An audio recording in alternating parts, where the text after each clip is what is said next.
Okay, Dr. Yannick, you can proceed. Okay, thank you. Thank you, Laetitia. Nous remercions tous les participants de rejoindre ce webinaire sur la méthodologie de recherche qui s'intitule en fait « Comment réaliser et écrire une recherche scientifique ». Et nous demandons à ceux qui vont rejoindre ce webinaire de le faire de façon calme et dans d'éteindre leur microphone, d'éteindre leur caméra afin que les questions seront dans le box. Je serai chargé des questions.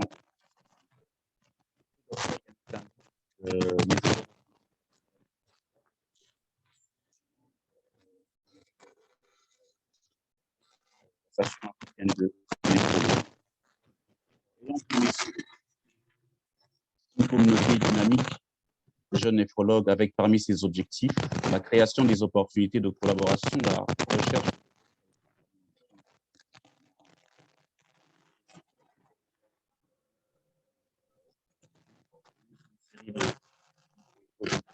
la méthodologie de recherche.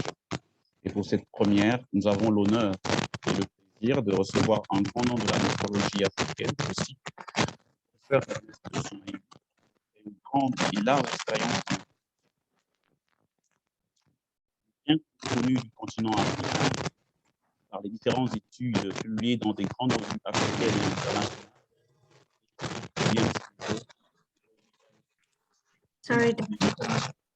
Sorry, Dr. Yannick, to interrupt you. I think you're breaking up a bit. I'm not sure if it's your speaker.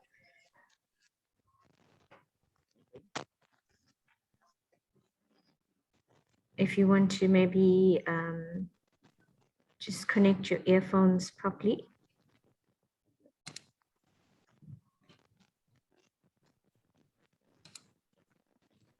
You can try again. Hello, it's okay now? Yeah, we're just getting some static from you. I can proceed. Maybe if you can disconnect your earphones and...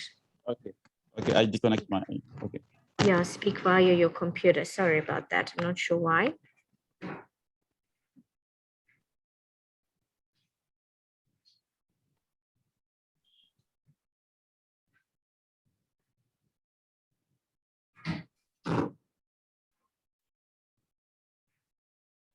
You're on mute now.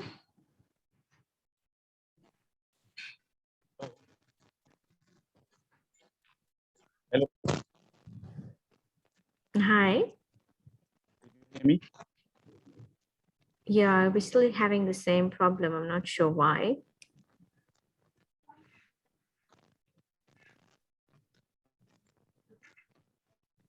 Okay, you can carry on.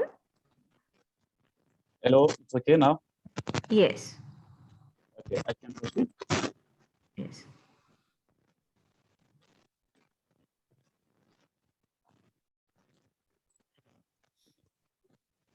Professeur Soumaïli, vous m'entendez au moins? Ça crache un peu. Ça va? Est-ce que maintenant ça va? C'est pas vos écouteurs. Bah, je vais retirer les écouteurs.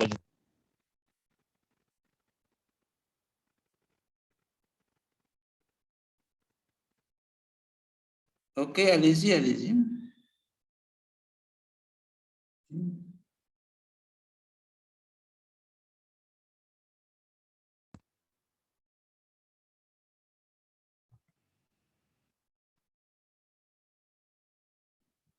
Est-ce que vous m'entendez?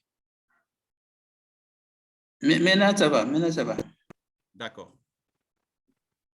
OK, on m'entend. OK, donc on va y aller. Nous remercions tous les participants à ce webinaire et nous excusons pour les petits problèmes techniques que nous venons de connaître.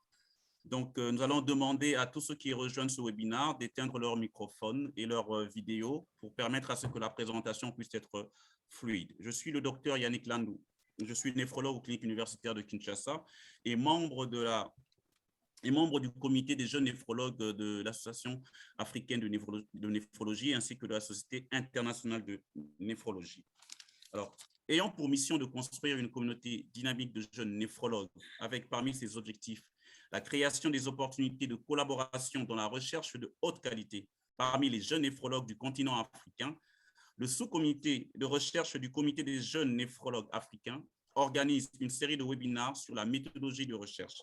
Pour cette première session, nous avons l'honneur et le plaisir de recevoir un grand nom de la néphrologie africaine, je cite le professeur Ernest Soumaïli, qui a une grande et large expérience dans le domaine de la recherche scientifique.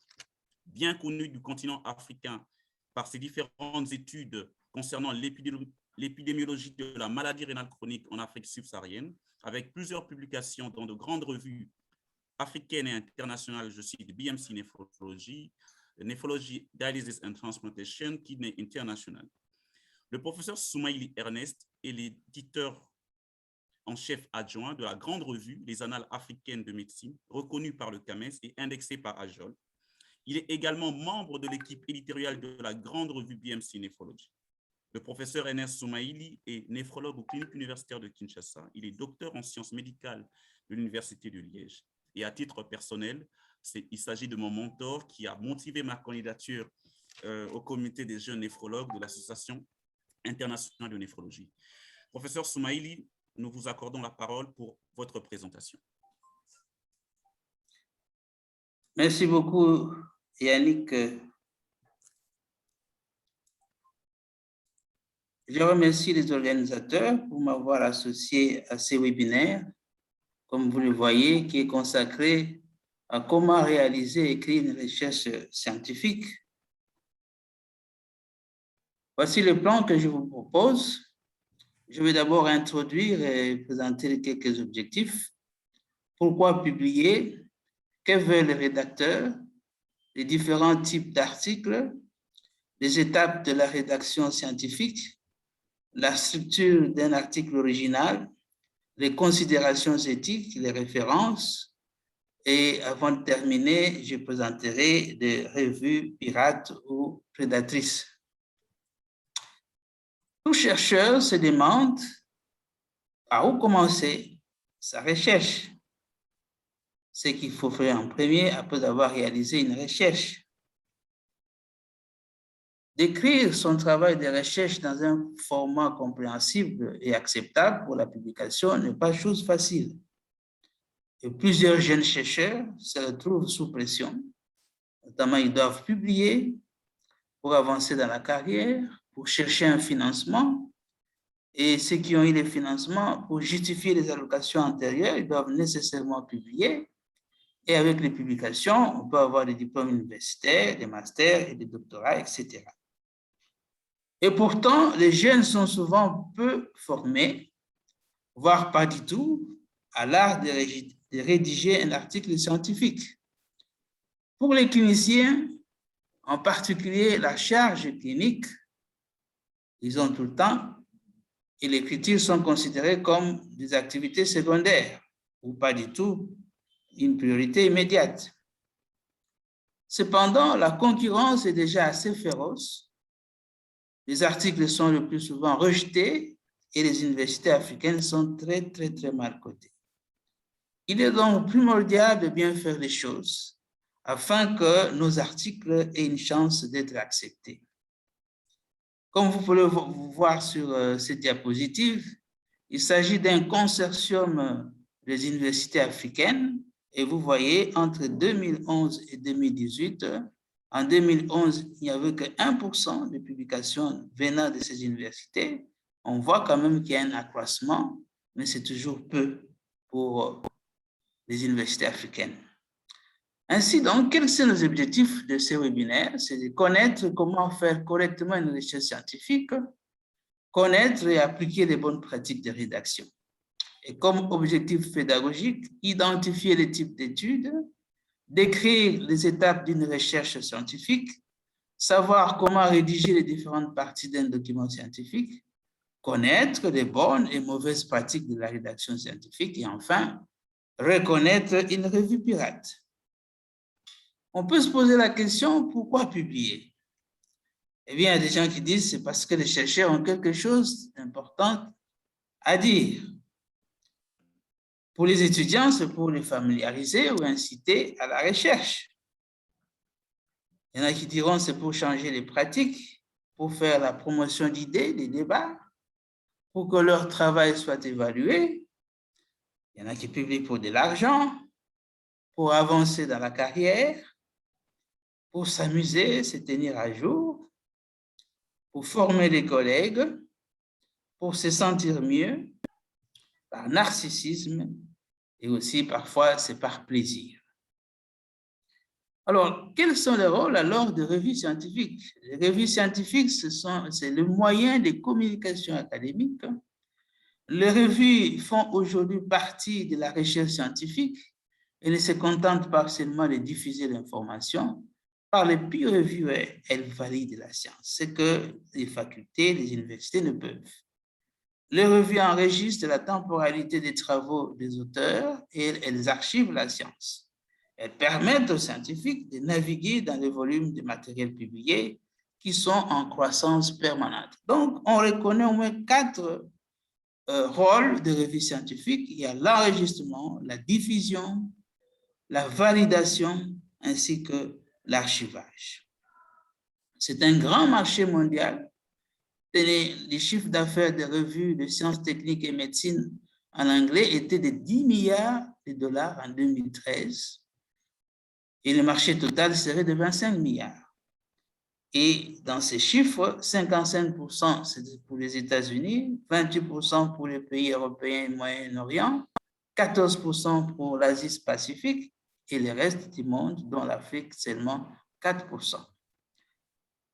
Ces revues, c'est 110 000 employés, donc 40% aux États-Unis, 20 à 30 000 emplois induits.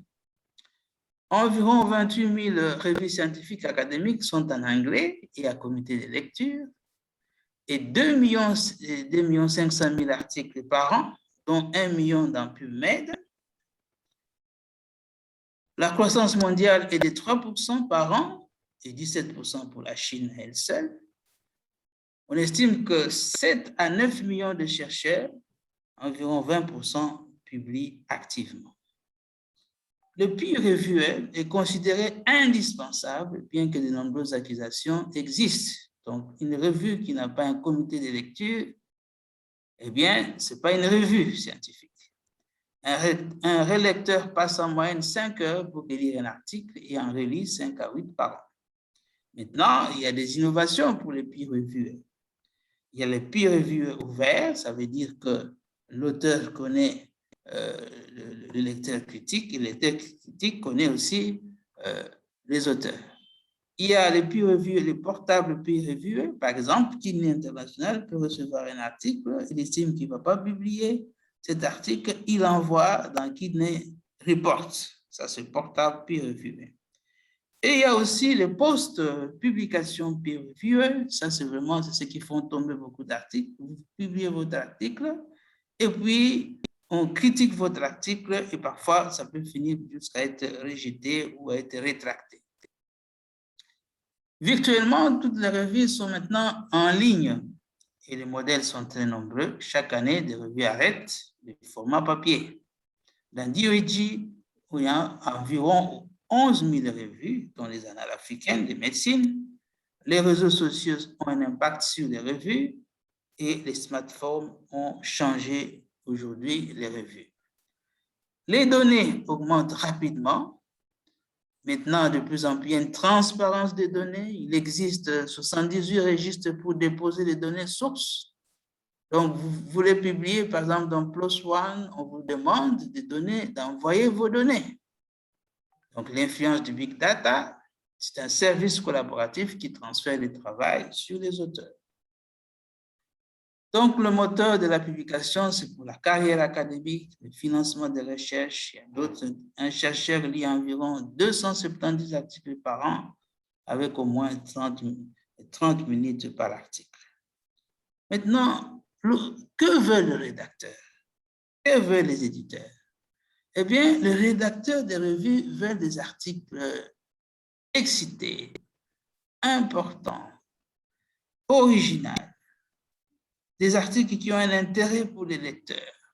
Ils veulent la vérité, des articles qui sont écrits avec clarté et courts, et surtout des articles convaincants. Quels sont les différents types d'articles qui existent?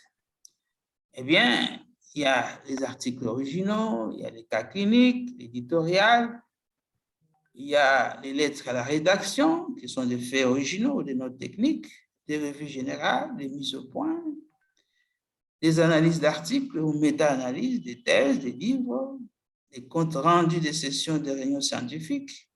Et quel est votre diagnostic? Il y a des thèses de doctorat, il y a des mémoires, des travaux de fin d'études, des travaux de fin des cycles, tout ça, ce sont des documents scientifiques. Alors, quelques exemples d'articles originaux: essais cliniques randomisés, études de cohorte prospective, études de cohorte rétrospective, études cas témoins, des séries de cas, l'enquête épidémiologique, soit c'est pour l'incidence de suivi des populations, ou alors dans les études transversales pour rechercher la prévalence, et là, il faut un échantillon représentatif. On va revenir sur ça. Et fort heureusement, aujourd'hui, il existe des lignes directives qui vous montrent comment vous pouvez écrire une étude randomisée. Vous avez les consorts, les études observationnelles, c'est Strobe, les revues systématiques, c'est Prisma, les cas cliniques, CARE, les recherches qualitatives, vous avez Correct.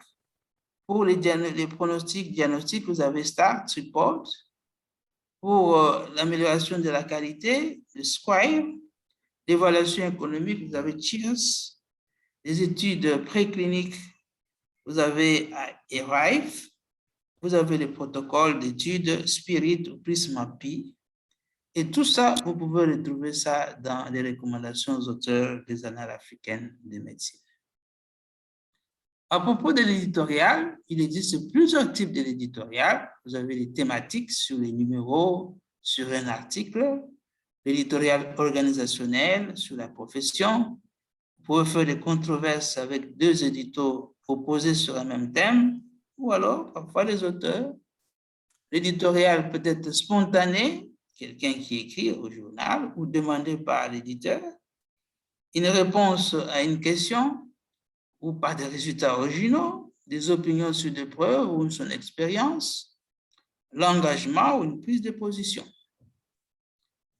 En ce qui concerne les rapports de cas, c'est une description d'un cas intéressant, inhabituel. Donc, dans votre pratique clinique, si vous avez un cas intéressant, vous pouvez en faire un case report. Ou les séries de cas, c'est une description d'une série de cas comparables, mais sans comparaison avec un groupe témoin ou un groupe de cas. Et ceci, vous pouvez lire ça dans les directives qui sont même en français, CARE. Vous pouvez retrouver, télécharger ça dans les recommandations aux auteurs des annales africaines de médecine. On vous montre comment vous devez décrire votre sujet, les titres, comment est-ce que les titres doivent être écrits, les mots-clés, comment identifier les mots-clés, comment vous devez résumer, comment vous devez écrire l'introduction, décrire les patients, les résultats, la chronologie, la démarche diagnostique, s'il y a eu intervention thérapeutique. Donc, tout ça, ce sont des lignes directives qui vous permettent de bien écrire votre cas clinique. Et évidemment, la discussion, les perspectives, et parfois on peut recourir, on peut rechercher si le malade a consenti. En ce qui concerne les études transversales, c'est une description de la fréquence d'une maladie, c'est un cliché d'une population, de ses facteurs de risque ou de ses autres caractéristiques dans une population donnée pendant un laps de temps déterminé. Servir aussi la comparaison des données obtenues en fin d'étude à celle du début de l'étude, une association, mais pas d'une relation causale entre une intervention donnée et l'issue clinique. C'est utile pour déterminer la prévalence d'une maladie à un moment déterminé et parfois aussi pour évaluer un nouveau test diagnostique. Il y a ce qu'on appelle aussi l'étude croisée. C'est une étude expérimentale dans laquelle on administre à un même groupe de patients deux ou plusieurs traitements expérimentaux, l'un après l'autre, dans un ordre déterminé ou au hasard. Ou alors, c'est impossible à réaliser pour les traitements à effet permanent et quand la période nécessaire à l'élimination du traitement est inconnue ou très longue, on peut recourir à une étude croisée. Alors, l'étude cas témoin, la sélection des sujets réalisée en fonction des récits, donc une étude d'observation rétrospective dans laquelle les caractéristiques des malades, c'est les cas, sont comparées à celles des sujets indemnes de la maladie. On appelle les témoins. C'est particulièrement adapté pour les maladies rares ou celles qui présentent une longue période entre l'exposition et l'issue et pour l'étude d'hypothèses préliminaires. Et c'est moins de sujets nécessaires que dans les études transversales, comme vous pouvez le voir. Vous avez ici des patients avec cancer. On regarde les antécédents de ces patients et on les compare aux groupes témoins qui n'ont pas de cancer avec des critères d'appareillement bien précis.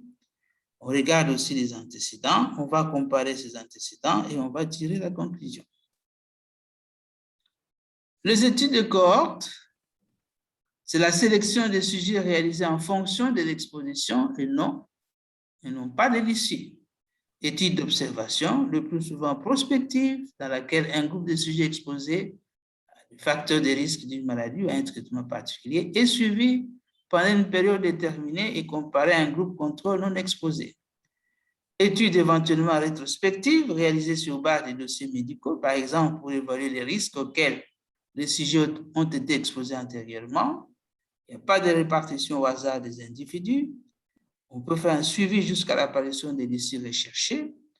Pas d'intervention extérieure pour l'exposition à des facteurs de risque. Les sujets qui fument le font d'eux-mêmes, donc c'est conforme à l'éthique.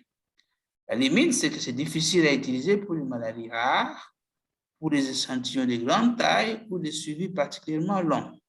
Donc, vous avez ici un groupe de fumeurs. On va comparer avec les non-fumeurs et puis on va les suivre pendant un laps de temps.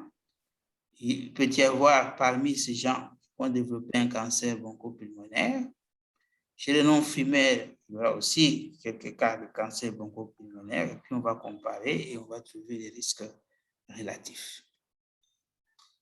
Essai contrôlé randomisé, c'est l'étude expérimentale où les patients éligibles sélectionnés pour une intervention sont répartis de manière aléatoire en deux groupes.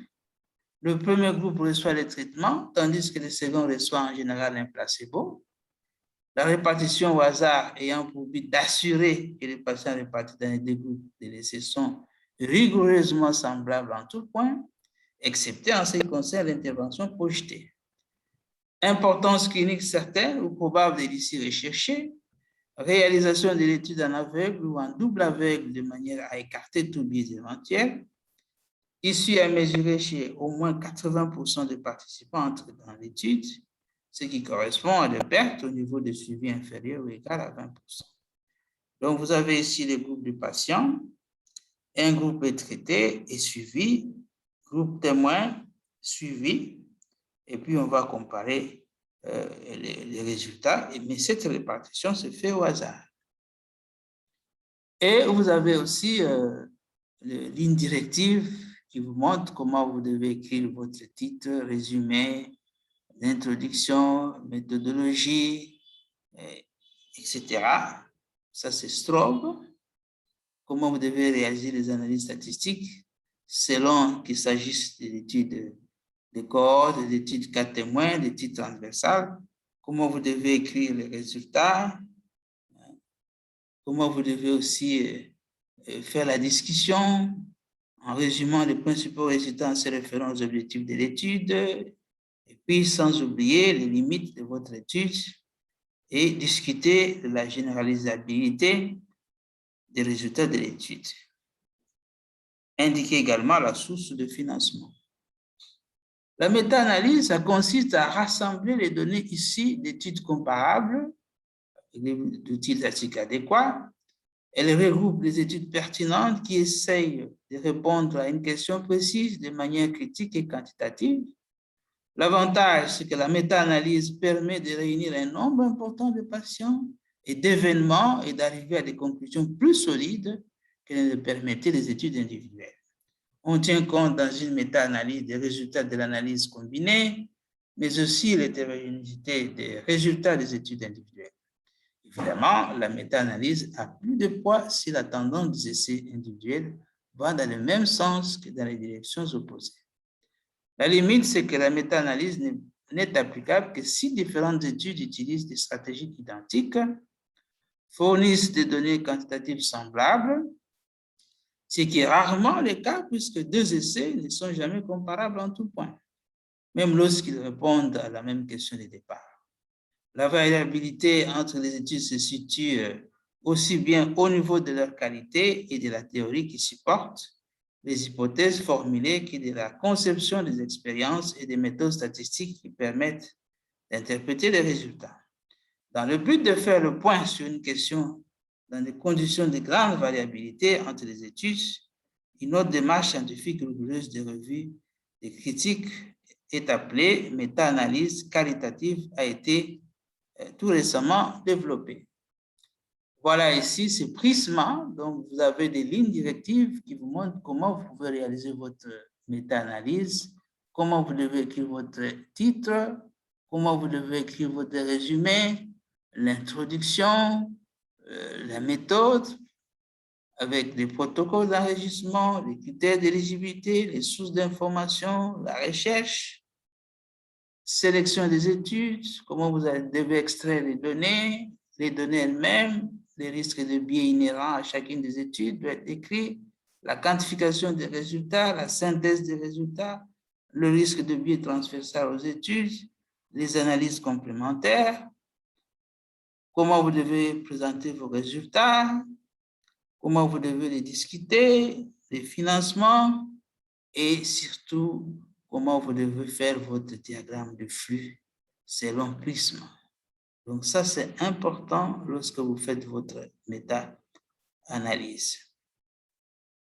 En conclusion, on peut considérer qu'il existe deux catégories d'études. D'une part, les études descriptives qui décrivent des variables individuelles, par exemple les caractéristiques d'une maladie particulière. D'autre part, les études analytiques qui analysent l'association entre deux ou plusieurs variables, par exemple une association entre une intervention donnée et l'issue clinique. Les études analytiques correspondent à 4 types d'études de base. Les essais contrôlés randomisés, les études de cohorte, les études cas témoins, les études transversales. Et ces différentes études peuvent être facilement distinguées en posant les questions suivantes. Est-ce qu'il y a eu exposition et intervention sous le contrôle de l'expérimentateur? Oui, il s'agit d'un essai contrôle randomisé. Non, il s'agit de sujets suivis au cours du temps. Oui, ce sont des études de cohorte. Non, ça peut être des sujets sélectionnés suivant l'UCI. Oui, c'est l'étude de cas témoins. Non, c'est une étude transversale. Voilà, ce qu'il faut retenir aussi, c'est que en fonction du niveau de preuve, il y a une hiérarchie de types d'études. Au haut de la sommet, ce sont les méta-analyses. Donc, les méta-analyses ont une valeur importante. Après les méta-analyses, ce sont des revues systématiques, suivies des essais contrôlés randomisés, des études de cohorte, des études de cas témoins, des études transversales, et au bas de l'échelle, vous avez les séries de cas et les cas cliniques. Quelles sont alors les étapes de la rédaction scientifique? Évidemment, à l'étape 0, vous avez écrit votre projet, vous avez fait votre revue des documentaires, vous devez récolter les données. Et les données sont extrêmement importantes. Imaginez que vous voulez faire un pain, il faut que vous ayez une bonne farine. Si la farine n'est pas bonne, vous allez avoir un mauvais pain. Donc, les données sont très, très, très importantes. Donc, récolter, et quand vous avez les données, vous devez bien les tenir et vous devez les archiver. Et ensuite, vous allez faire des analyses statistiques que vous allez mettre sous forme de tableaux et figures. Ensuite, vous faites vous écrivez vos résultats avec des tableaux et figures. Quand vous avez terminé les résultats, maintenant, vous écrivez les chapitres méthodes. expliquer toute la méthodologie utilisée pour obtenir vos données et les analyses qui ont produit les résultats illustrés dans les tableaux et figures. C'est après que vous allez faire votre discussion et vous allez écrire votre introduction et enfin le résumé. Donc, voilà les étapes de la rédaction scientifique. Comment alors est structuré un article original? Un article original est structuré autour de règles IMRAD. Donc, on met toujours introduction, méthode, résultat et parfois discussion. Et la connaissance des recommandations facilite la lecture critique d'un texte. Vous voulez soumettre un article à une revue, commencez d'abord par bien lire les recommandations aux auteurs. Eh bien, un article original sans structure bien définie, c'est comme un corps qui n'a pas de squelette. La structure respecte les règles énoncées dans les recommandations aux auteurs de la revue. Les règles tendent maintenant à se généraliser. Vous avez titre et résumé, ça représente l'article en miniature. L'introduction expose pourquoi le travail a été fait. Méthode explique comment le travail a été fait. Résultat expose à ce qui a été trouvé ou observé. La discussion confronte le travail à l'état actuel des connaissances. Et les références donnent accès aux travaux sur le même sujet. Les auteurs, il ne faut jamais les oublier. Les tableaux et figures ont leur place dans n'importe quel chapitre, surtout la méthode et résultats. Ce qu'il faut faire, il faut distinguer parfaitement chaque chapitre.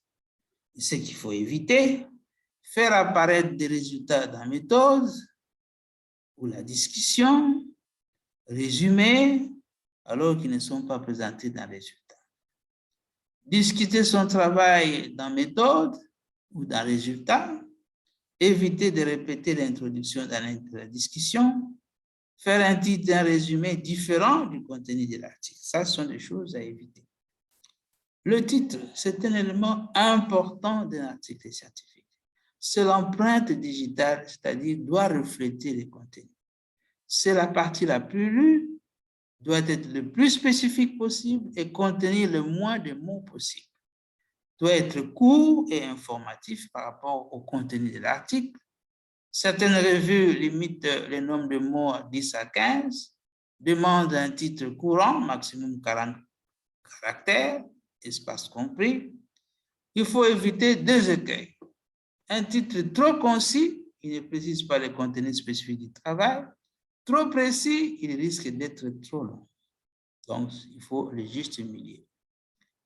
Comment construire un titre? Vous avez un lien ici, au mode de choix et les sélections de mots, utiliser les mots-clés de l'indice Medicus, l'agencement des mots, le principe de la position forte, éviter les mots sans information, étude de, données récentes dessus, à propos de, revue sur, considération, contribution à l'étude, les problèmes de, ça c'est bien mal commencé un article qui se veut original.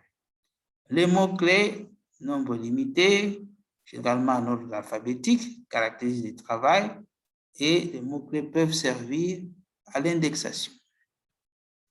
Le résumé, c'est la deuxième partie la plus lue, doit être attractif, car il constitue le premier contact du lecteur avec la matière traitée, être clair et simple. Un bon résumé doit permettre au lecteur d'identifier l'essentiel de l'article. Ne doit en aucun cas contenir une référence et selon les cas, pas beaucoup d'abréviations. Quel est le contenu? Pourquoi ce projet de recherche a été entrepris? Qu'est-ce qui a été fait et comment? Quels sont les résultats en chiffres, s'il vous plaît? Et parfois, les limites du travail. Et quelles étaient les conclusions? Les conclusions doivent être générales, mais les conclusions doivent provenir des résultats, de ces résumés-là. Doit être utilisable sorti du contexte de l'article, écrit en dernier car résume l'article. Pour les revues francophones, comme les annales africaines de médecine, on vous demande de faire une version en français et en anglais. La structure, c'est une rate, contenu une ou deux phrases de chaque partie des résultats un peu plus hypertrophiés, La dernière phrase, c'est la conclusion principale. La taille, pour les normes de Vancouver, c'est 150 mots, mais plusieurs revues acceptent entre 250 et 300 mots pour le résumé. Méthode. Suffisamment précis pour qu'un lecteur puisse reproduire ou vérifier le travail. Ne comporte ni résultats, ni commentaires. Cette session décrit comment le travail a été réalisé en fournissant des informations précises, rigoureuses, devant permettre de reproduire le travail en totalité. Le premier objectif, donc le patient de l'étude, contient tous les détails nécessaires à l'interprétation des résultats, doit permettre d'identifier les biais éventuels, précise les critères principaux de jugement, les critères accessoires. On doit décrire les critères d'inclusion, de non-inclusion, s'il y a un schéma expérimental, les éléments ayant permis la construction de l'échantillon, le traitement ou les paramètres étudiés, mais aussi le consentement du patient. Le deuxième objectif, c'est que l'on cherche à évaluer. Le troisième objectif, l'appréciation des résultats. Les valeurs normales retenues, les tests et méthodes statistiques, la précision, comment chiffrer un amaigrissement, comment quantifier une diarrhée, indiquer le nombre des malades exclus de l'analyse en donnant la raison ou le perdu de vue, etc. Alors, il y a des statistiques, comme vous le voyez ici. Les statistiques, ça dépend de la variable. Si c'est une variable quantitative ou continue, voilà ce qu'on vous recommande comme test à réaliser. Un groupe, évidemment, il faut d'abord vérifier si ces variables obéissent à la loi normale. Est-ce que la distribution est gaussienne ou pas? Si elle est gaussienne, vous avez les tests des students, pour deux groupes à deux échantillons. Jumelés, c'est les tests à parier.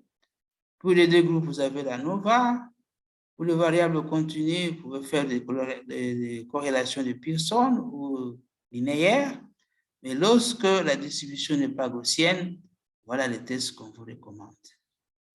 En ce qui concerne les variables qualitatives ou catégoriques, vous avez les tests de Kikaré, les tests exacts de Fisher, si les échantillons sont petits. Pour deux groupes, la même chose. Vous pouvez rechercher les déterminants avec la régression logistique. Pour jumeler les tests de McNemar, les tests de statistiques de Kappa. Plus de deux groupes Kikaré, exact de Fisher, régression logistique. Parfois, on peut recourir à la régression logistique, sensibilité et la courbe ROC. Mais si vous voulez étudier la survie, pour comparer des groupes, vous avez les courbes de Kaplan-Meier avec les tests de Logline. Tous les deux groupes, la même chose. Et si vous voulez rechercher les prédicteurs de la survie, c'est la régression des Cox.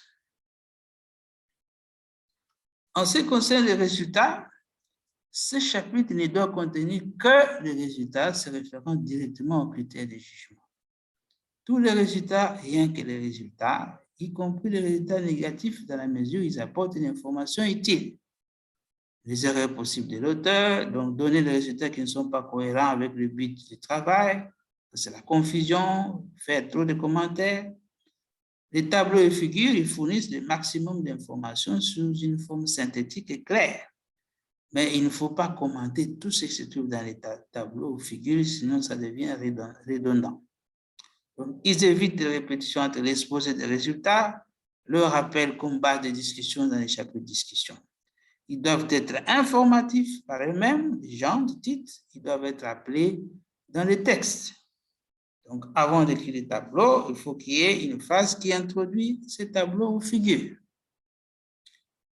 Les résultats, c'est une démarche scientifique logique, des résultats originaux, le tableau en priorité, figure et texte, et pas de références. La discussion, elle précise si le but du travail exposé à la fin de l'entretien a été atteint ou non, juge de la qualité et de la validité des résultats. La discussion critique et objective porte sur chacun des chapitres de l'article, commentaire sur les biais, compare les résultats observés à ceux d'autres auteurs en cherchant chaque fois à expliquer les différences et en soulignant l'apport original. Les erreurs, c'est la répétition de ce qui a été dit dans l'introduction, l'inexactitude des citations, l'usage du temps. On utilise le passé, tout ce qui relate un fait, un résultat. Le présent, ce qui est une opinion d'auteur ou ce qui correspond à des notions bien établies. On va utiliser le présent. Quelles sont les principales erreurs? C'est la pulsion pédagogique, transformer la discussion en une mise au point. Il faut discuter son travail et non le sujet en général. Des répétitions, faire des redits, notamment avec l'introduction, ou découvrir un nouveau résultat qui n'a pas été présenté dans la section résultats, les inexactitudes, erreurs de citation sur les résultats d'autres auteurs, ou les expressions émotionnelles, expressions exprimant la compassion, expressions de courtoisie, expressions exprimant sa surprise ou son désespoir, ça il faut éviter. Ce qu'il faut faire, c'est que 30% de l'article entier, pas plus, répondre à l'introduction, le but a-t-il été atteint? Critiquer votre travail, méthode, résultats positifs et négatifs, confronter avec la littérature, ouvrir sur des orientations nouvelles.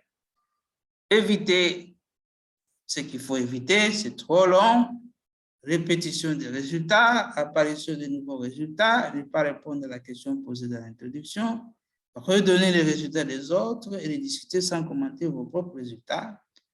Pas trop de références et surtout pas de références de seconde main. Alors, parlons maintenant des considérations éthiques. Eh bien, le consentement éclairé, c'est le processus par lequel un individu exprime volontairement son consentement de participer à une étude particulière après avoir été informé de tous les aspects de l'étude qui sont déterminants pour la décision de participer. Quels sont les éléments? Je vais mettre l'institution de recherche, l'affiliation du chercheur, la description du but de l'étude, les sources de financement, les risques et bénéfices de l'étude, les contraintes liées à la participation à l'étude, la participation sur la base du volontariat, la compensation d'indemnisation, confidentialité des informations, les procédures et moyens de communication avec les chercheurs, qui est le médiateur principal, la compréhension par les participants, et puis signature et date.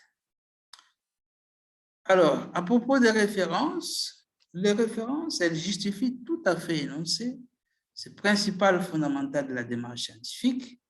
Elles soutiennent les faits ayant amené les auteurs à formuler l'objectif du travail, renvoient aux méthodes déjà décrites et argumentent les résultats critiqués dans la discussion. Il faut sélectionner de façon pertinente et doivent être appelés dans les textes. Remarquez, je n'ai pas dit bibliographie, je n'ai pas dit référence bibliographie, j'ai dit référence. Alors, pourquoi faire une revue documentaire? La revue documentaire permet de se faire une idée sur le point actuel des connaissances sur le sujet. Éviter de refaire les travaux qui ont déjà été faits. Il ne faut pas réinventer la roue. Identifier les règles des écarts et les différences dans les connaissances sur les sujets. Se familiariser avec les différentes méthodes employées. Ceci permet de justifier votre étude de recherche. Quelles sont les sources de renseignements possibles? Il y a des publications, des livres, des articles de journaux scientifiques, des recueils de résumés, des renseignements non publiés, des rapports, des thèses, des registres, des bases de données informatiques, particuliers, groupes, organismes, personnes, ressources. Quelques sites pour la recherche de références. Vous avez PubMed, vous avez pour le pays en voie de développement, INARI. Et là, il faut que votre institution, votre université puisse demander les codes et ce code ne sera utilisé que dans votre pays. Si vous l'utilisez dans un autre pays, on peut bloquer votre accès à l'INARI. Vous avez aussi EJOL, African Journal Online, et vous avez votre revue annale africaine de médecine. Vous avez aussi les sources de l'OMS. Quelques repères, présenter les références selon les systèmes adoptés par le périodique pressenti. Donc, il faut lire qu'est-ce que la revue vous demande. Si la revue dit qu'il faut mettre entre parenthèses, vous vous mettez entre les crochets, vous êtes déjà en dehors. Si la revue vous dit qu'il faut numéroter avec des exposants, vous devez le faire. Contrôler les références avec l'article ou sa photocopie. Ne citez que des références des documents publiés que l'on a choisis et lus. Donc, on ne parle plus de bibliographie, pas de références bibliographiques, mais de références. Quelle est la place des références? Le plus tôt possible, après l'énoncé du fait. Quel chapitre du manuscrit? On le mettra dans l'introduction, en méthode, dans la discussion, figure et tableau. Et maintenant, les choses sont facilitées avec les logiciels qui traitent des références. Vous avez EndNote, vous avez Citavi, Overleaf, Zotero, FWork, BibDesk, Mendeley. Mais moi, particulièrement, j'utilise depuis des années EndNote. Quelles sont les références à ne pas citer? Ça, c'est déjà dans les instructions aux auteurs. On vous dira qu'il ne faut pas citer le résumé des congrès non publiés dans les périodiques, les manuscrits soumis pour publication, les communications orales, parfois les thèses dans certaines revues, références non lues, références dites de seconde main, références à éviter, articles d'accès difficile, les thèses, surtout pas publiées, les résumés des congrès publiés dans les périodiques, articles didactiques, communication personnelle ou les articles sous presse. Il y a différents systèmes, les systèmes numériques séquentiels, les systèmes alphabétiques numériques, les systèmes auteur-date ou les systèmes AVAR. Et de plus en plus, la plupart des périodiques utilisent les systèmes numériques, les systèmes Vancouver. Le système AVAR, c'est utile uniquement au stade de la rédaction du manuscrit. Et vous avez ici des recommandations de l'International Committee of Medical Journal Editors. Ça, c'est très, très bien. Il y en a même en français. Des recommandations pour la conduite, la présentation, la rédaction et la publication des travaux de recherche soumis à des revues médicales. Le rôle de l'auteur. La paternité d'une œuvre biomédicale apporte une reconnaissance et a une importante implication académique, sociale et financière.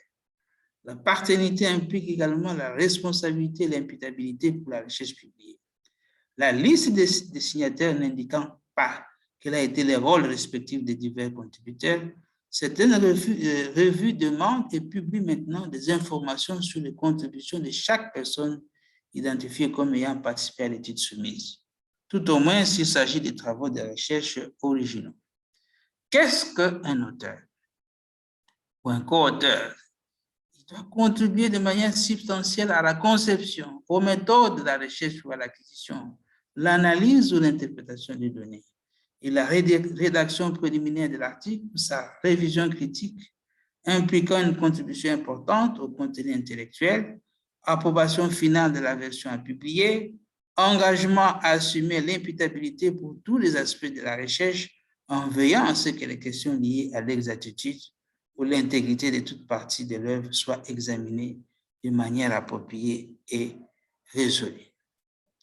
Il est de la responsabilité collective des auteurs et non de la revue à laquelle le manuscrit est soumis de veiller à ce que tous les signataires remplissent les 4 critères indiqués. Le rôle des rédacteurs n'est pas de déterminer qui remplit les conditions requises ou non en tant qu'auteur ni d'arbitrer des conflits en la matière.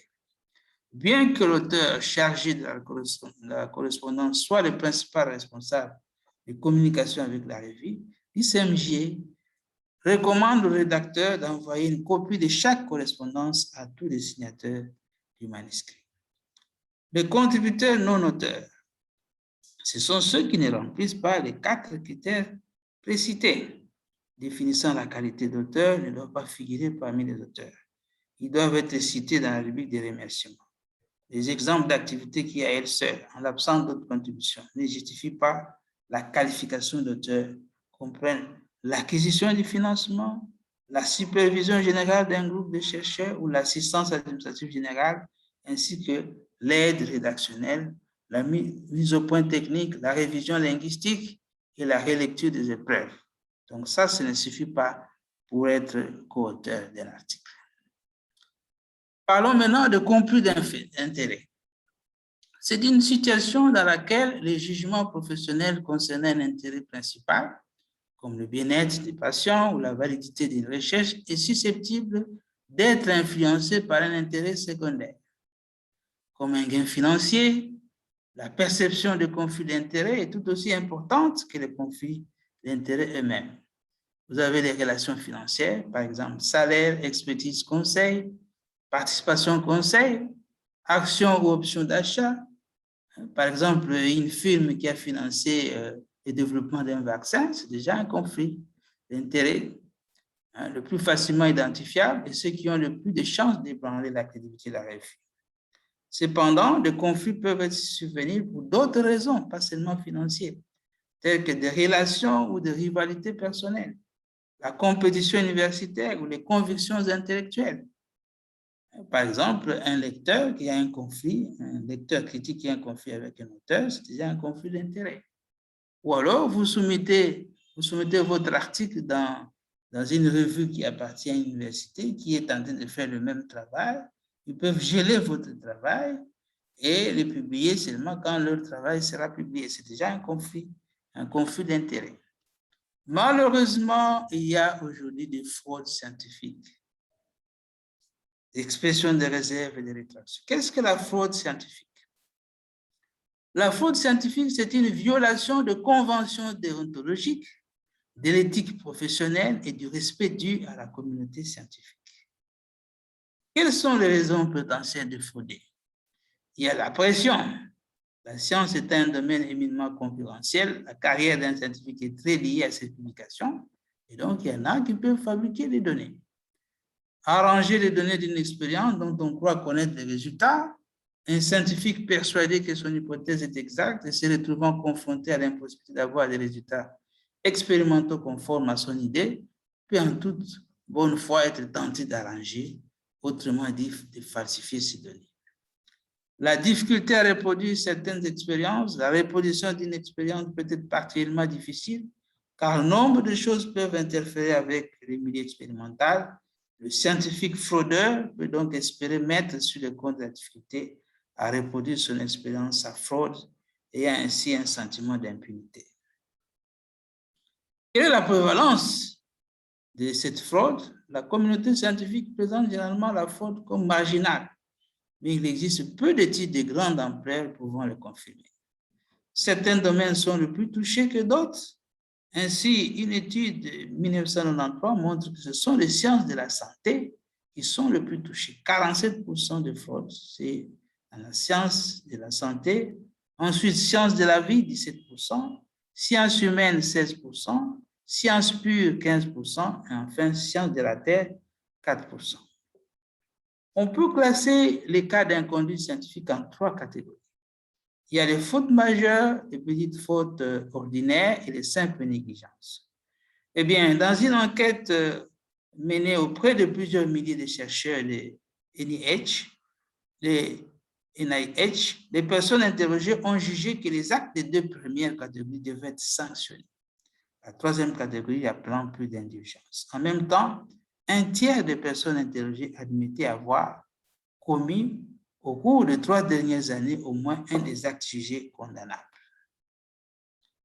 Quelles sont les conséquences? Pour la science, si la fraude est révélée tardivement, certains scientifiques ont pu utiliser des éléments falsifiés, rendant ainsi crédibles les recherches. Pour la société a généralement une grande confiance à la science et la fraude scientifique a tendance à ruiner cette confiance et propager des croyances irrationnelles. De plus, les applications des découvertes scientifiques peuvent se révéler dangereuses, notamment dans les cas d'élaboration des médicaments. Lorsque les responsables politiques prennent leurs décisions sur les données scientifiques, la fraude peut avoir un impact. Pour les scientifiques et son entourage, la fraude scientifique étant considérée comme très grave. Le fraudeur est bien souvent licencié, sa réputation fautement entachée et les doutes apparaissent sur l'ensemble de ses travaux. Et au Japon, il y a eu même des suicides. Mais il n'y a pas que le fraudeur d'être touché, son entourage immédiat, tel que ses responsables, le co-auteur des articles incriminés et enfin l'institution dont il est membre. Quelles sont les formes de fraude? On en a déjà parlé, fabrication des données, l'altération des résultats défavorables, mais aussi les plagiats, ou bien la fabrication, falsification, plagiat. À ces fraudes s'ajoutent des fautes professionnelles ou scientifiques misconduct, des comportements qui posent problème concernant la qualité des travaux, l'éthique, comme la soumission plusieurs fois de la même publication en l'ayant un peu modifiée, les défauts de mention de conflit d'intérêt, la non-conservation des données primaires, l'abus des sujets des recherches. Le plagiat consiste à copier un auteur sans le dire ou à fortement s'inspirer d'un modèle que l'on met délibérément ou par négligence de désigner. Il existe aussi ce qu'on appelle l'autoplagiat. Donc, c'est la recomposition de ses propres écrits. Et comment se protéger contre le plagiat? Il y a maintenant des logiciels anti-plagiat gratuits. Et il y a plusieurs logiciels gratuits. Et maintenant, même aux annales africaines de médecine, quand vous envoyez votre article, on le soumet d'abord au logiciel anti-plagiat. Alors, en cas d'allégation de fraude scientifique ou si des doutes sont soulevés quant à des aspects de la conduite et de l'intégrité des travaux, il existe des recommandations que vous pouvez voir sur ces liens ici, les COP. Donc, les fraudes, il faut publier une expression de réserve. Si le processus fait intervenir une enquête dans l'institution des auteurs, le rédacteur en chef doit obtenir les résultats de cette enquête et les communiquer au lecteur s'il y a lieu. Si l'enquête conclut à une fraude scientifique, la revue doit publier une rétraction de l'article. Et si l'article a été mis en ligne, la rétraction doit comporter un lien vers l'article original et vice-versa. L'article rétracté doit clairement être signalé comme tel, dans toutes ses formes, résumé, texte intégral, version en format PDF. Voilà ici, c'est un article qui avait été publié en 1998 dans Lancet, et on s'est rendu compte que c'était faux. Et on l'a retiré en 2010. Voilà comment on écrit dans le même article qui est rétracté. Alors, je vous recommande en tant que chercheur d'avoir l'ORCID. L'ORCID, c'est l'identifiant du chercheur. C'est très important. L'identifiant d'un article, c'est DOI. L'identifiant d'une revue, c'est l'ISSN. Et l'identifiant d'un livre, c'est l'ISBN. Qu'est-ce qu'il faut écrire dans la conclusion? Elle porte strictement sur les résultats. Éviter les spéculations et les généralisations actives. Il n'y a pas de discussion des résultats, autant que possible, mettre en perspective et extrapoler la portée des résultats. Les mots-clés, on en a déjà parlé. Voilà, en résumé, donc les titres, d'abord, vous devez choisir la revue. Ça peut être une revue générale ou une revue spécialisée dans votre domaine. Les titres, nous avons vu, et puis vous listez tous les auteurs. L'introduction, c'est 3 parties, ce qui est connu, l'inconnu, et puis la question. Méthode, c'est comment j'ai fait le travail, comment vous avez sélectionné, s'il y a intervention, observation, évaluation, méthode statistique et éthique. Résultat, qu'est-ce que j'ai observé? Donner les principaux résultats en quelques lignes, sous forme de titres de tableaux ou de légendes avec des figures avec des légendes. La discussion, qu'est-ce que j'en pense? La réponse à la question, les forces et faiblesses de votre travail, validité interne, externe, forces et faiblesses par rapport aux autres, ce qui est connu, comment expliquer les phénomènes, hypothèses, physiopathologie, changement pratique, risque, perspective. Attention, l'abondance des références est un excellent indicateur de l'absence d'esprit critique de l'auteur. Donc, quand vous mettez trop de références, c'est que vous n'avez pas l'esprit critique. Il faut choisir des références utiles et surtout publier dans les revues avec comité de lecture ou impact factor. Parlons maintenant, pour terminer, des revues pirates ou prédatrices. Je vous renvoie dans cet article que j'ai écrit sur les revues pirates dans les annales africaines de médecine en 2016. Aujourd'hui, il existe une liste de journaux prédateurs et c'est à peu près 36 pages. Vous voyez, c'est regroupé en ordre alphabétique. Les revues prédatrices, c'est une position importante de la science. Ça a été créé en Inde, en Chine, avec des adresses postales et l'adresse IP en Amérique du Nord. S'inspire d'une revue existante, invente des comités de rédaction avec ou sans autorisation des experts, disent faire un peer review et assurent une publication rapide. Les chercheurs sont contents. Font payer entre 50 et 300 $ pour un article. C'est d'ailleurs discutable. Et vous voyez ici cet article qui a été publié en 2014. Donc, 53 000 articles en 2010, passé en 420 000 en 2014, provenant de 8 000 revues scientifiques. Aujourd'hui, c'est plus que ça. En moyenne, ils ont payé 178 $ pour une publication en 2 à 3 mois. Et c'est surtout les personnes qui publient dans ces revues, ils sont des chercheurs d'Asie et surtout de l'Afrique. Voilà ici une revue qui a été piratée. Voici la vraie revue. C'est l'Association française pour la production fourragère. Vous voyez la présentation. Tout est en français. Regardez maintenant la revue pirate. Même couleur. Mais ce qui change, c'est que maintenant, le titre de la revue est en français, mais le reste est en anglais. Le reste est en anglais. Mais la couleur, c'est presque la même chose. Si vous regardez maintenant le comité de rédaction, la vraie revue, le président, c'est Madame Françoise Verte, et Pirate, c'est Chairman Françoise Green. Donc, ils ont traduit Verte en Green. Et vous voyez ici, on a remplacé greffier par clerc. Donc, ça, c'est la revue Pirate, ça, c'est la vraie revue. Alors, quand cette revue a remarqué ça, ils ont essayé, les articles sont souvent incohérents. Pour certains articles, il faudrait des codes d'accès, d'autres sont en accès libre. Ce sont des choses qui peuvent disparaître quand les liens sont éphémères. 6 mois plus tard, la vraie revue a cherché de tenter un procès, mais là, a pris plutôt à cohabiter avec la revue piratée. Il n'y a pas d'action envisagée car une autre revue serait créée. Les articles de la revue anglophone piratée varient au cours du temps, certains ayant été traduits depuis les articles des sites français. Qui est responsable de ce piratage? Point d'interrogation. Maintenant, comment identifier une revue pirate? Je crois que ça, c'est très important pour nous, les chercheurs. La première étape, c'est les premières observations. Vous ou vos collègues ne connaissez pas cette revue.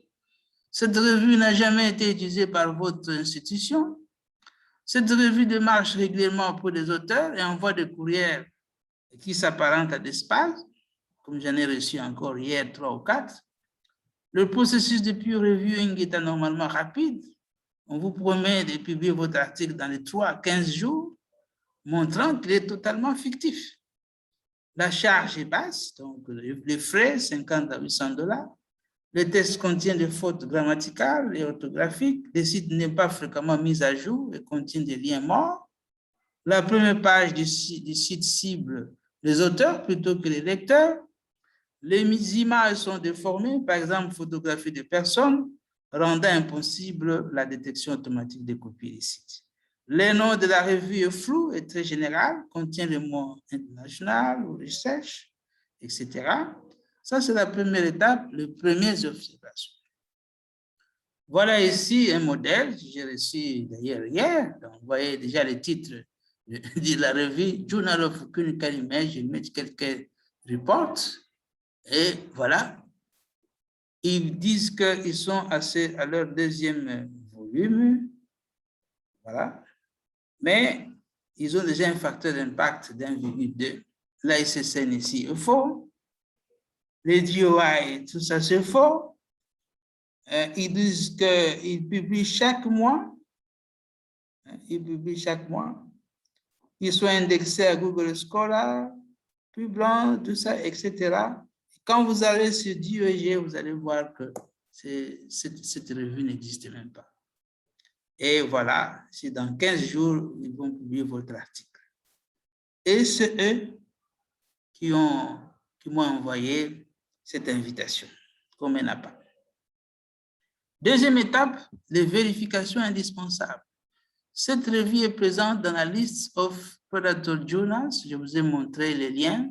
Mais même si la revue n'est pas dans cette liste, parce que vous savez que ce n'est pas exhaustif, il faut aller dans DOJ, Director of Open Access Journals. Là, vous allez voir si cette revue n'est pas là. Soyez-en sûrs que c'est un faux. C'est un faux journal. C'est une fausse revue. Vous pouvez vérifier aussi la ISSN, si c'est vrai, c'est l'identifiant de la revue. Cette revue annonce un faux facteur d'impact, un pseudo-facteur d'impact. Là aussi, vous pouvez vérifier. Il est difficile, voire impossible, de trouver l'adresse physique de la revue ou de l'éditeur. Le contact avec les revues se fait par des formulaires web ou via des adresses non professionnelles, Gmail ou Yahoo. L'éditeur annonce d'être un leading publisher, alors que l'historique montre que cette revue existe depuis moins de 5 ou 6 ans. Cette revue n'indique aucune affiliation à une université ou à une société savante reconnue. Troisième étape, c'est l'observation du processus. Le manuscrit doit être soumis par courriel. Le fonctionnement du processus n'existe pas. Le guide des auteurs est une copie du guide de notre revue.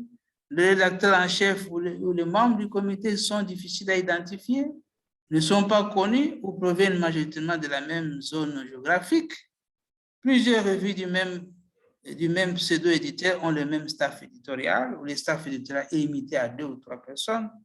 Aucune des personnes impliquées dans le processus n'a d'article publié dans la revue. Les domaines couverts par l'éditeur et où la revue sont disparates. Quatrième étape, les articles doivent être mis en page par leurs auteurs. Les PDF des articles sont bloqués. Il est impossible de faire une copie-collée des textes et donc de faire une analyse anti-plagiat. La revue demande, via les guides des auteurs, un transfert copyright à l'éditeur. Et souvent, on paye l'argent par les MoneyGram ou bien Western Union. La diffusion des articles est minimaliste. Il n'y a pas d'index, ni de possibilité de faire la recherche sur l'ensemble des articles publiés. Cette revue annonce d'être indexée dans Scopus. Il est simple de vérifier également. Cette revue annonce d'être indexée dans les bases de données de son domaine. Il faut vérifier. Et cette revue est francophone. Elle est absente dans la liste non exhaustive des revues scientifiques francophones de l'AEF. Voilà, ça, ce sont des livres que je vous conseille. Il y a la rédaction médicale écrite par Hervé Maisonneuve.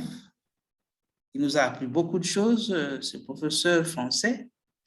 Vous avez aussi comprendre et maîtriser la littérature scientifique, Bernard Pochet, que vous pouvez retrouver à Gembloux en Belgique. How to write a good scientific paper, how to write a concept paper, ce sont des choses qui peuvent vous aider à bien écrire votre article. How do I write a scientific paper? Et il y a aussi cet article qui était bien écrit, qui peut vous aider aussi à comprendre bien des choses. Je dis et je vous remercie pour votre attention. Nous remercions.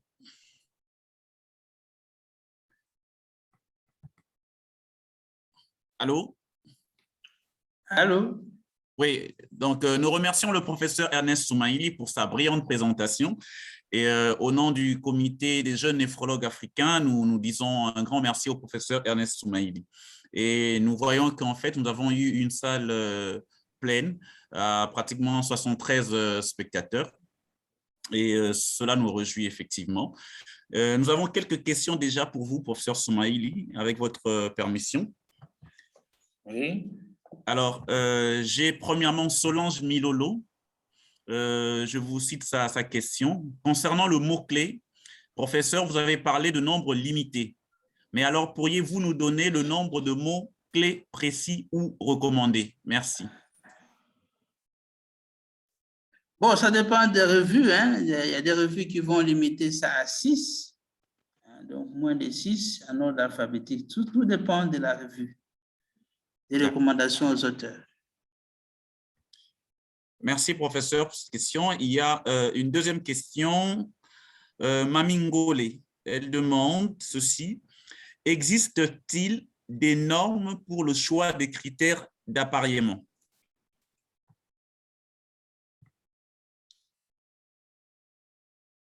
Bon, évidemment, ça dépend.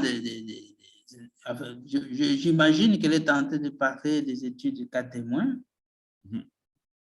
Oui, il y a des normes pour les critères d'appareillement. Ça, vous pouvez lire, justement, je vous ai dit de lire sur les recommandations STROB. Il existe évidemment des normes. Okay. Et j'ai une autre question de Jafet Kabalou. Il demande, qu'en est-il, je reviens sur sa question, voilà. Qu'en est-il le devenir des articles retirés, donc les retracted, mais cités dans les autres articles déjà publiés? À ce moment-là, qu'est-ce qu'on fait? Bon, si c'est les gens qui ont cité ces articles ne savaient pas que l'article est publié, bon, ça, c'est pas de leur faute. Mais pour ceux qui vont écrire, qui sont en train d'écrire maintenant, et dès qu'ils voient que l'article a été rétracté, il ne faut plus se référer à cet article. Donc, ça, c'était les principales questions que nous avons reçues dans notre boîte à questions. Professeur Soumaïli, avec votre permission, moi, j'ai une préoccupation, en fait. Depuis la COVID, il y a eu une réapparition des pré-publications ou des pré-prints. Alors, donc, des soumissions qui sont en peer review, mais qui ne sont pas encore réellement publiées, mais qui apparaissent déjà sur Internet. Est-ce qu'ils ont une valeur scientifique, ces préprints? Bon, ça dépend des revues. Il y a des revues, lorsque l'article est accepté, il va apparaître ce qu'on appelle First Online. Dans le First Online, c'est pour permettre aux gens de réagir à l'article. Par exemple, il y a l'article qui a été publié tout récemment dans New England où il proposait des équations, des nouvelles équations. Donc, on peut mettre ça online et nous, en tant que chercheurs, nous lisons, et nous l'avons fait aussi, nous avons trouvé que pour nous, pour les sujets africains tels que proposés, nous pensons que ce n'est pas vraiment ce qu'il faut et nous avons écrit la lettre à l'éditeur. L'éditeur va pouvoir voir et s'il trouve que c'est pertinent, ça va apparaître en même temps avec l'article. Donc, vous avez l'article qui est publié et puis la réaction. Et les auteurs vont également réagir. Mais s'il n'y a pas eu un comité de lecture, quand ça apparaît déjà, alors là, ça ne va pas.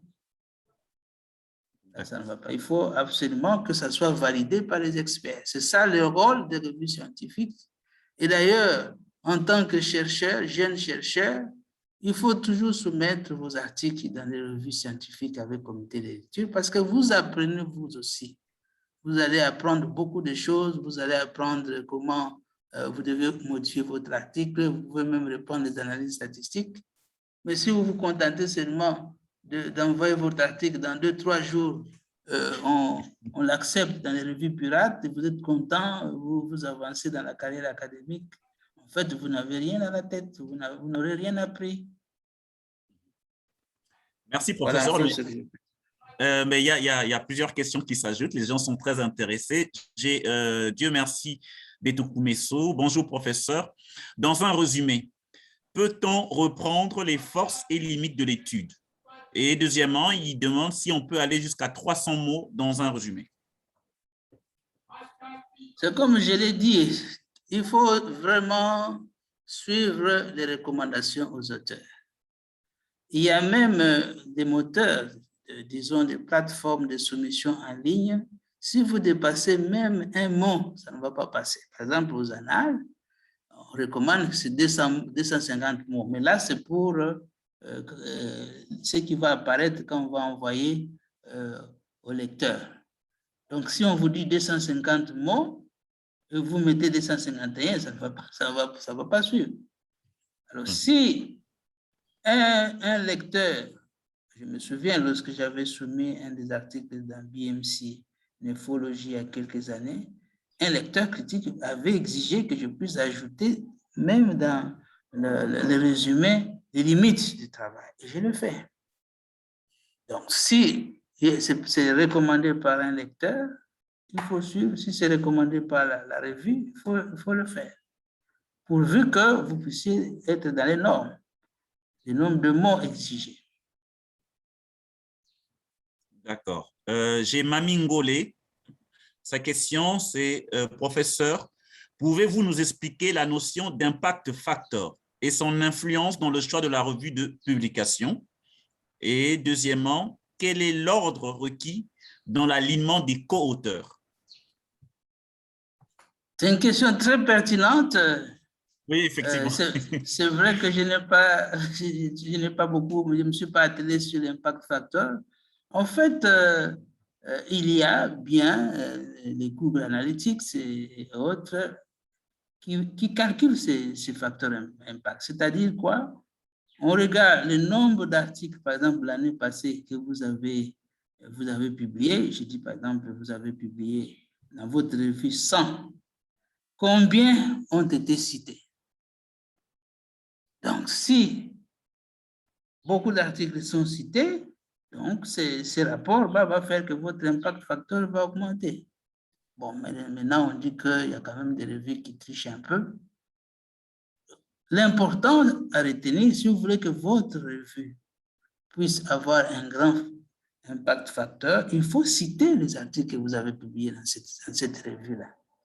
Par exemple, vous voulez soumettre un article dans les annales africaines de médecine. Quand vous écrivez, vous voyez qu'il y a un sujet qui a été publié, qui est proche de celui que vous êtes en train d'écrire. Citez cet article-là qui a été publié dans cette revue-là. Donc, plus vous citez les articles publiés par rapport au nombre d'articles qui ont été publiés pendant une période donnée, ça va permettre de calculer l'impact factor. L'impact factor permet justement, c'est la visibilité de la revue, mais aussi votre visibilité, donc vous serez connu. Vous serez connu, vous publiez dans New England Journal of Medicine, l'impact factor, il y a quelques temps, c'était même 52. Ça augmente. Lancet, ça augmente. Alors, la deuxième question. L'ordre de requis dans l'alignement des co-auteurs. Oui. Ça, c'est une grande question, professeur, qui pose problème partout. Le premier auteur, comme je l'ai dit, il a rempli les 4 conditions. Donc, il a conçu le travail, il a rédigé, donc c'est vraiment l'auteur principal. C'est lui qui sera en premier. Alors, le dernier, c'est vraiment, je peux dire, le moteur. Le dernier auteur, ce n'est pas nécessairement le chef du service, c'est la personne qui a contribué le plus, peut-être qui a même donné l'idée au premier auteur, qui a été dans la conception, la supervision. Donc, le premier et le dernier auteur. Maintenant, au milieu, plus proche du premier auteur, c'est la contribution. Si vous estimez que la deuxième personne a contribué plus que les autres, il sera plus proche du premier auteur. Et ainsi de suite. C'est pas, professeur, juste pour paraphraser sa question. Donc, le premier auteur, il a une importance dans la rédaction de l'article, de la conception. Et qu'en est-il du dernier auteur? Oui, c'est ce que je disais, que le dernier auteur, je peux dire, c'est les mentors, quoi. Voilà, c'est ça, c'est la précision que je voulais ajouter pour tous. Okay. C'est les mentors. Pas nécessairement les chefs du service, les mentors. D'accord. Alors, j'ai plein de questions, je ne sais pas si on va finir là. Raphaël Biamungu, en rapport avec les références de seconde main qu'il faut éviter, étant donné que certaines exigences obligent des références récentes, que faire si la première référence est très ancienne? Bon, j'ai envie de dire de la retirer. Bon, je vous laisse répondre. Bon, d'abord, les références de seconde main, ce sont des références que toi, tu n'as pas lues. Tu as lu dans un article et tu prends la référence qui se trouve dans cet article sans que toi-même tu ne lises. C'est ça qu'on appelle la référence de seconde main. Mais il est recommandé d'utiliser des références récentes. En tout cas, les cinq dernières années, tout au plus les 10 dernières années, et aussi dans les revues quand même, des revues avec comité de lecture. À moins que vraiment, dans ces sujets-là, il n'y a pas un article récent. À ce moment-là, on peut accepter que vous puissiez vous référer à une ancienne référence. Mais sinon, sur ces sujets d'actualité, pourquoi vous devez mettre la référence de 2007 ou de 1990 ou de 1930? Non. Alors, on va poursuivre pour gagner le temps. Il y a le docteur Jeannot Joakali qui demande « Je voudrais avoir des précisions sur ce que le professeur appelle cas clinique intéressant. En fait, en quoi consiste l'intérêt? Parce que c'est un cas rare ou autre chose? » Bon, comme je vous ai dit, si vous lisez bien les lignes directives CARE, que vous pouvez télécharger gratuitement sur les Annales africaines de médecine, on vous donne tout ça. Vous-même, en tant que clinicien, vous avez une observation inhabituelle par la présentation clinique ou les difficultés diagnostiques ou thérapeutiques. Les choses, même quand vous lisez dans la littérature, ça sort de l'ordinaire. Ce sont des cas que vous pouvez publier. Et d'ailleurs, ça peut même exciter les lecteurs ou même l'éditeur de la revue. Si ce sont des choses connues, d'ailleurs, on va vous dire, bon, vous n'avez rien ajouté. Donc, il faut qu'il y ait quand même ce qu'on dit un plus-value. Donc, une valeur ajoutée. Quelle est la valeur ajoutée de ces cas-là par rapport à ce qui est connu? Merci, professeur. J'ai encore une question. Même si l'évolution n'est pas bonne, peut-être le malade peut même mourir, mais vous voyez comment, quand même, vous êtes en train d'apprendre aux jeunes comment prendre en charge, quelles sont les difficultés diagnostiques et comment vous avez contourné ça.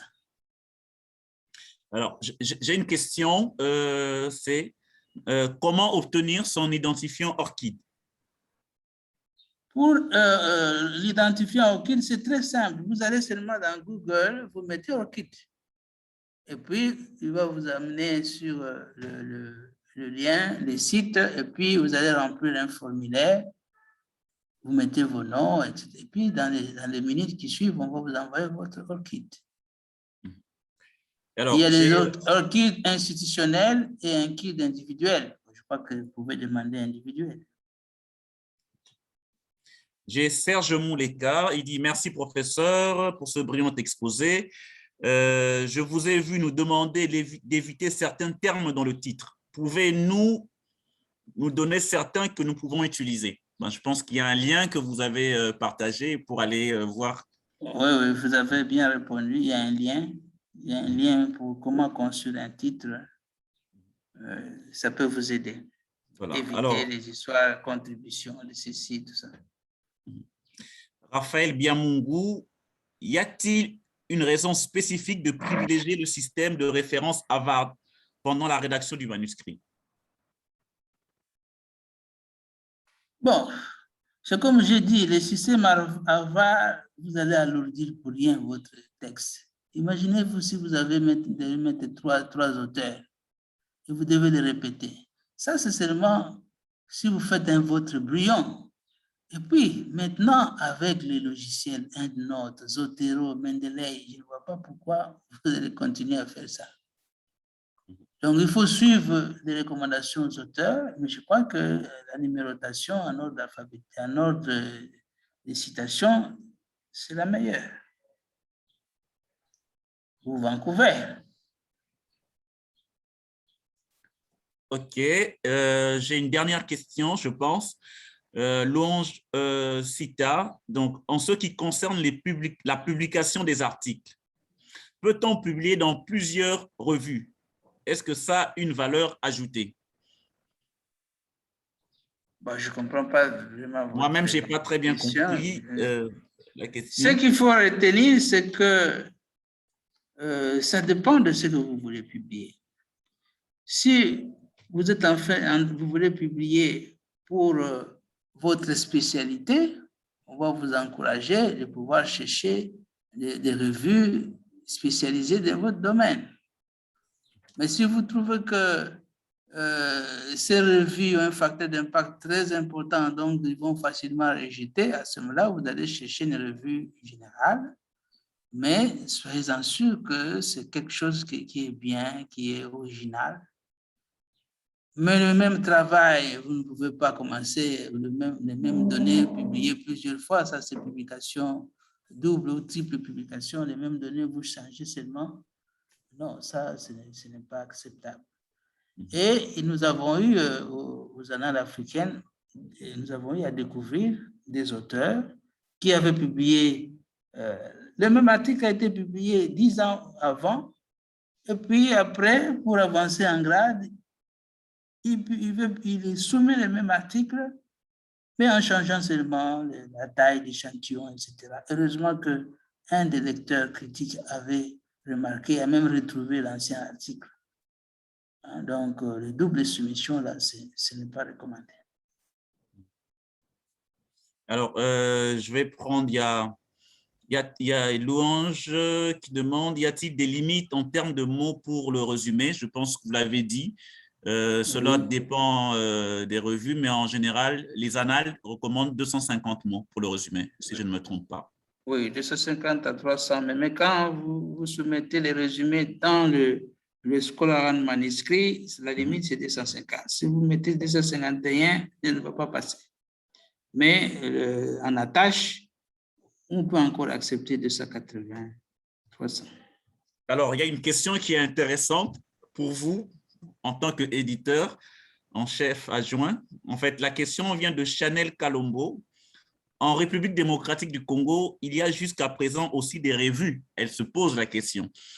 Sinon, le prof pense que ce sera possible pour quand? Je vous laisse répondre à cette question. Je n'ai pas compris la question. Non, en fait, la question, elle se demande s'il y a une revue scientifique en RDC. Et s'il n'y en a pas, c'est pour quand la revue? Donc, je pense que vous êtes la personne la mieux placée pour répondre à cette question. Je pense que je lui ai montré les annales africaines de médecine. C'est une revue aujourd'hui internationale, une revue qui est acceptée en CAMES, une revue qui a été indexée dans African Journal Online. Ce n'est pas n'importe quelle revue. Aujourd'hui, les annales sont en train de foncer. Dans les annales africaines de médecine, c'est une revue scientifique, la seule d'ailleurs dans tout le pays qui a été indexée dans African Journal Online. C'est la seule revue dans tout le pays. Donc ça existe. Il existe d'autres revues, mais celles-là ne sont pas encore acceptées dans l'African Journal Online. Merci, professeur Ernest. Alors, ça finit pas de… Bon, alors, la majorité réclame vos diapositives. Je pense qu'il y aura sur le site de la FRAN, en fait, une diffusion de ce webinaire et tous les néphrologues, les jeunes néphrologues pourront en fait, cliquer sur le lien pour suivre à nouveau ce webinaire qui a été vraiment très intéressant, très riche. Nous vous remercions au nom du comité des jeunes néphrologues africains pour avoir accepté d'accompagner les jeunes néphrologues africains dans le domaine de la recherche scientifique. Et nous espérons que vous resterez ouverts à nos préoccupations pour nous accompagner à travers notre épanouissement. Je pense que là, nous avons pratiquement épuisé toutes les questions. Je m'excuse, professeur, il y a une dernière question qui vient de tomber. Je vais me permettre de la prendre. Professeur, pouvez-vous nous dire un mot sur la soumission des abstracts au Congrès lorsque l'étude est en cours? Oui, intéressant quand même. Elle vient de Marc Barouani. Bon, l'article au Congrès, c'est bon, chaque Congrès a ses directives. Hein? Donc, il y a des congrès qui vous donnent des deadlines. Si vous ne respectez pas les deadlines, parfois ils ajoutent. Hein? Ils ajoutent. Donc, vous devez soumettre d'abord en lisant bien les recommandations aux auteurs de ces congrès scientifiques et vous le soumettez là-bas, en suivant soit comme poster, soit comme communication orale, etc. Donc, il faut suivre les recommandations et surtout respecter les deadlines. Alors, je voulais juste peut-être rajouter dans ce sens, en fait, c'est pour que vous puissiez apporter une réponse. Est-ce que la soumission d'un article sous forme d'abstract pour un congrès réduit les chances de l'acceptation de ce même article dans une revue? Non, non, non, non. Au contraire, d'ailleurs, lorsque l'article a été accepté dans un congrès et même présenté, vous pouvez mettre ça dans le rubrique après remerciement. Vous pouvez même dire que cet article a été accepté sous forme d'abstract dans le congrès tel. Et vous mettez la référence. Non, non, non. Si ça a été publié, c'est une bonne chose. C'est acceptable. C'est même encouragé. Donc, nous allons clore ce webinaire ici. Merci, professeur Soumaïli, au nom de AFRAN, au nom du comité des jeunes néphrologues. Et nous disons aux participants, nous remercions les participants qui ont été nombreux professeurs. On a atteint jusqu'à 73 participants aujourd'hui. Et donc, ça, c'est la première série des webinaires sur la méthodologie de recherche. Dans 2 semaines, nous aurons une session similaire, cette fois-ci en anglais, et nous invitons tous les jeunes néphrologues à participer à ces webinaires. Merci. Merci beaucoup. Le plaisir était pour moi. Mm-hmm.